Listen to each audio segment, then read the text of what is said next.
করতে হবে। এটা তো সংসার ভাঙার যদি তার নিজের ইচ্ছা না থাকে, আমি কে ভাই, আমি কে তাকে বলবো যে তুমি সংসার ফেলে চলে আসো? তার যদি নিজের ইচ্ছা না থাকে, সে সে সংসার ভাঙতে চায়নি দেখেই তো সে আজকে নিচে শুয়ে আছে, তাই না? সে সংসার ভাঙতে চায়নি, সে সুযোগ দিয়েছে, সুযোগ সে সে সুযোগ নিয়েছে। সে তিলে তিলে মেন্টাল টর্চার কাকে বলে, না হলে তো এই পর্যায়ে মানুষ পৌঁছায় না, আপনারা বলেন।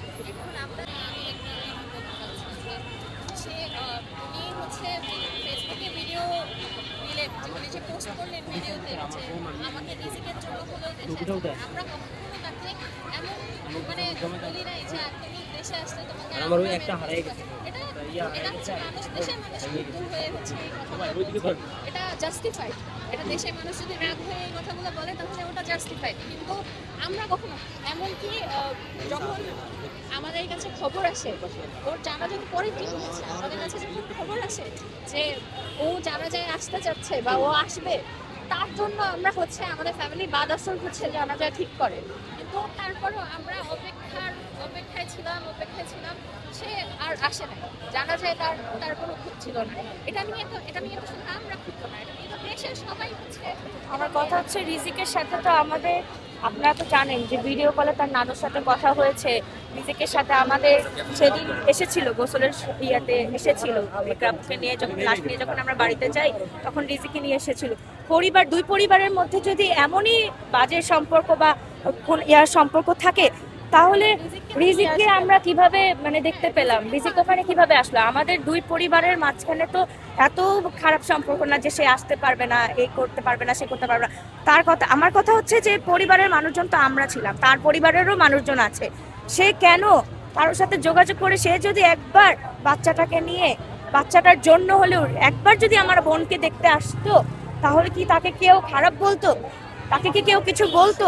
আমার মনে হয় না তাকে কেউ কোনো কিছু বলতো।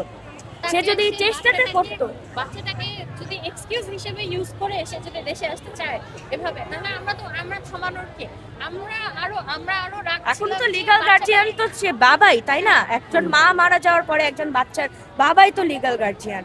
তাহলে আমরা তাকে কেন প্রশ্নবিদ্ধ করব? আমরা তাকে কেন প্রশ্নবিদ্ধ করতে যাব? আমরা তো করতে চাইনি। আপনারা ভিডিওতে দেখেছেন, আপনারা অসংখ্য ভিডিও ফেসবুকে যেখানে সে বলছে তুমি কার পেটে হয়েছে, আমি বাবার পেটে হয়েছে, এই কথাটা সে প্রায়ই বলে। এত ও প্রচুর বাবা বাবু, সে প্রচুর বাবা বাবু, তাকে তো তার বাবার কাছ থেকে দূরে রাখার অধিকার আমরা রাখি না। তাও তো সে উনি আলবি ভাইয়া, আমরা ভাইয়া বলতাম, আলবি ভাইয়া আমাদের রিজিকের কথা বলে উনি আসতে চাইছিলেন।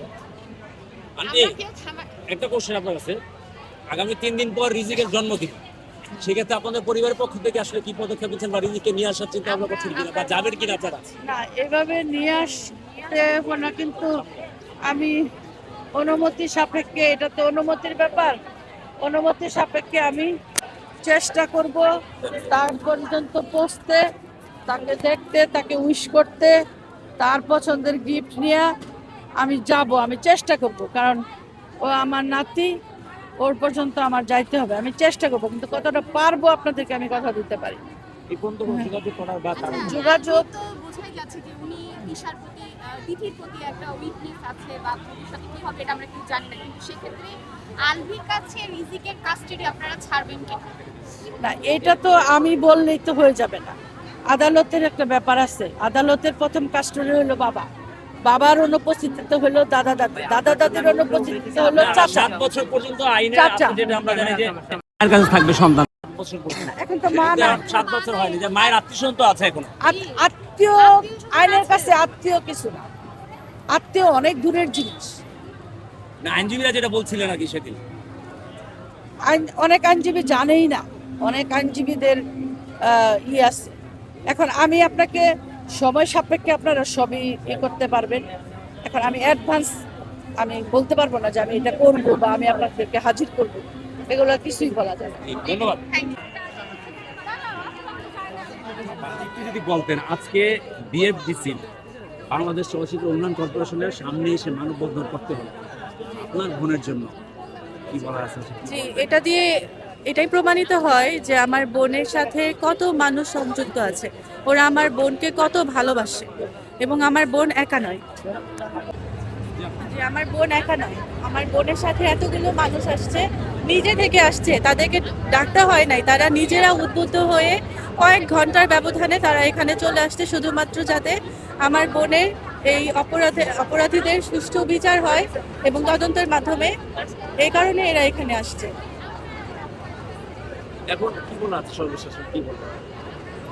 সর্বশেষ বলবো যে আমাদের জানা মতে আমরা যখন মৃত্যু সংবাদটা পেলাম তখন পুলিশ সাথে সাথে ওই জায়গাতে চলে গিয়েছিল ক্রাইম সিনে, যে সব পরিপাটি সুন্দর করে গোছানো পেয়েছে, কোনো আলামত পাইনি। আমার কথা হচ্ছে যে তুমি যদি কোনো কিছু নাই করে থাকো, তুমি যদি এত ভালো হয়ে থাকো, ইকরার প্রতি তোমার যদি এত সংবেদনশীলতা থাকে, তুমি পুরো জিনিসটা গুছিয়ে ফেললা কেন? সব কিছু পরিপাটি করে কেন গুছিয়ে ফেললা? তুমি ক্রাইম সিনে হাত দিতে হয় না, এটা তো ছোট বাচ্চারাও জানে।